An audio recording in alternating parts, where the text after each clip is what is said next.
అది summer days. ఒకరోజు night అమ్మ పక్కనే మంచం మీద నిద్రపోతుంది. బయట చల్లగా ఉంటుందని మేము బయట పడుకున్నాం.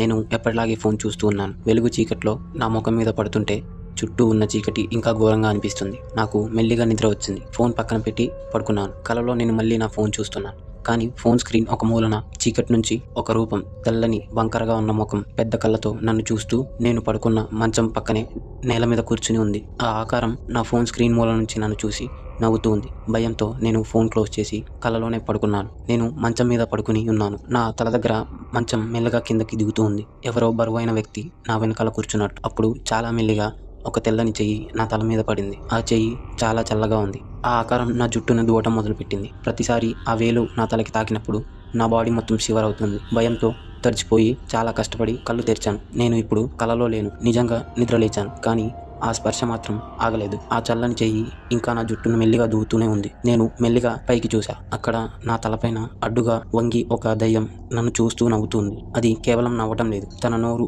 చెవుల వరకు చిరిగిపోయి ఒక వింతగా నవ్వుతూ ఉంది. నేను చూస్తున్నాను అని తెలియగానే తన కళ్ళు ఇంకా పెద్దవయ్యాయి. నన్ను తినేయాలన్నట్టు చూస్తుంది. నేను గట్టిగా అరవడానికి ప్రయత్నించాను, కానీ మాట బయటికి రాలేదు. చివరికి గట్టిగా ఒకేసారి అరిచి లేచాను.